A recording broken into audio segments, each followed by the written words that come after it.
तेव्हा गादी सोडून साधं फरशीवर बी न झोपलेला माणूस आज येतो गोट्यात झोपलाय।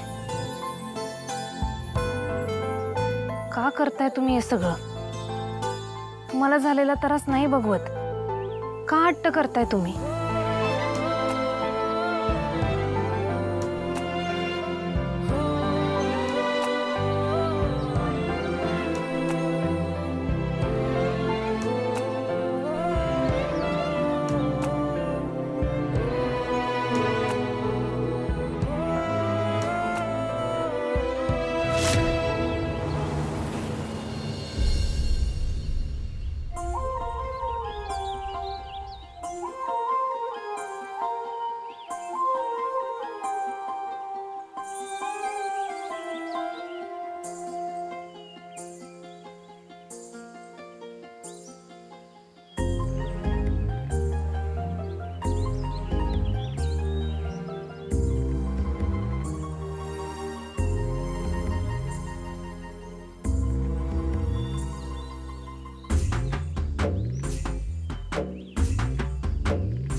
तू खीर घेऊन आलो होतो, आईनं दिल्या।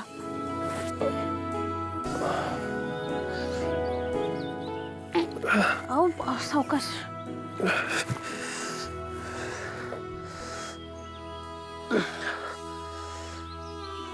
खीर आणली आहे, ती खाऊन घ्या तुम्ही। मला नकोय काय खायला। सर धरा, खाऊन घ्या प्लीज।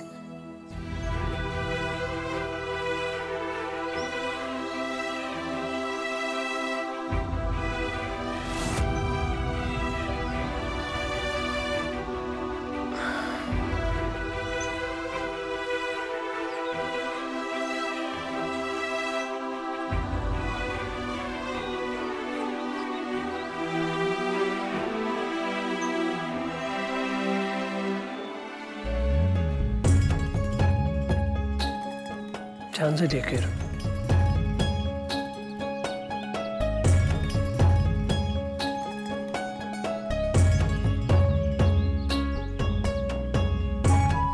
मी बंड्याला सांगतो, तो गोळ्या घेऊन ये। तुम्ही खावा आणि आराम करा।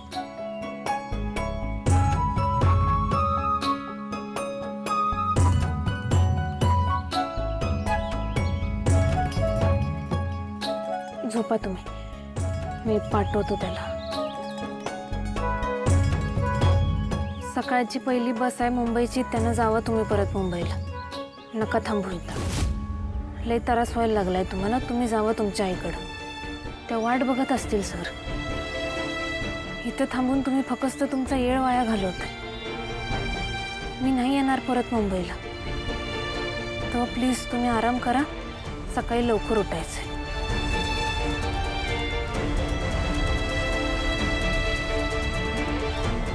बस इथे। मी तुला सोबत घेतल्याशिवाय परत मुंबईला जाणार नाहीये कमळी। आणि खरं सांगायचं तर मी फक्त तुझ्यासाठी नाही आलोय इथे, मी स्वतःसाठीही आलोय। तिथे मुंबईत असताना असं वाटत होतं की तुझ्याशिवाय तिथे माझं असं काही नाहीच आहे। आयुष्यच थांबल्यासारखं वाटत होतं, ॲज इफ माझ्या जगण्यालाच काही अर्थ नाहीये। तू मला सांग की मी तुला परत मुंबईला घेऊन जाण्याचा हट्ट का नाही करावा?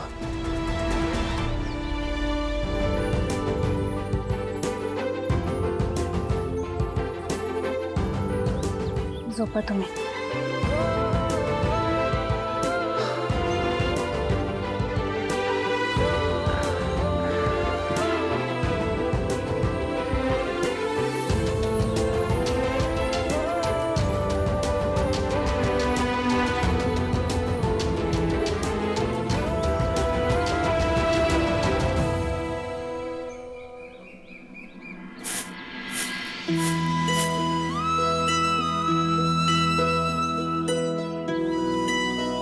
कमळे, तुझं कानातलं कुठं पडलं ग?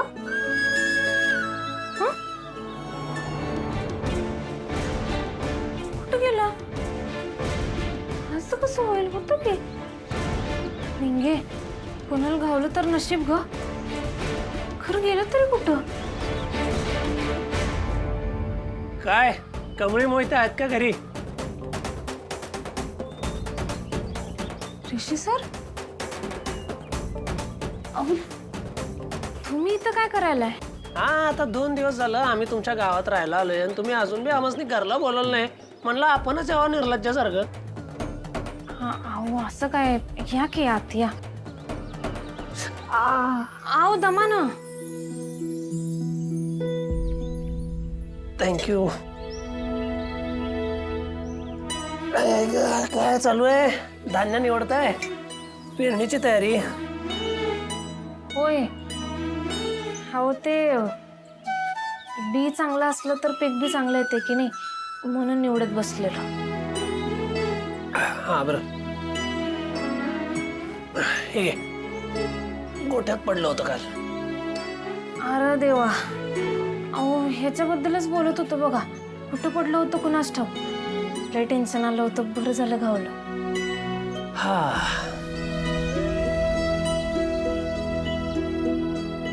काकू काकू काकू घरी नाहीत का?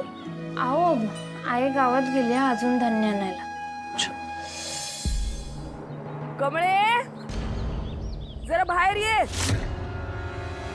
वज्ज उतरायला मदत कर. आलो ग.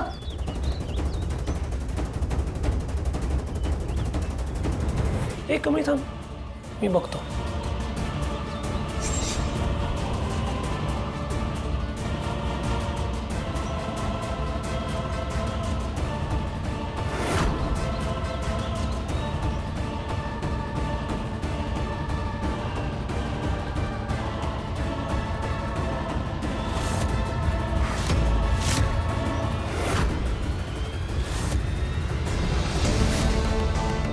साधना मावशी, तुम्ही?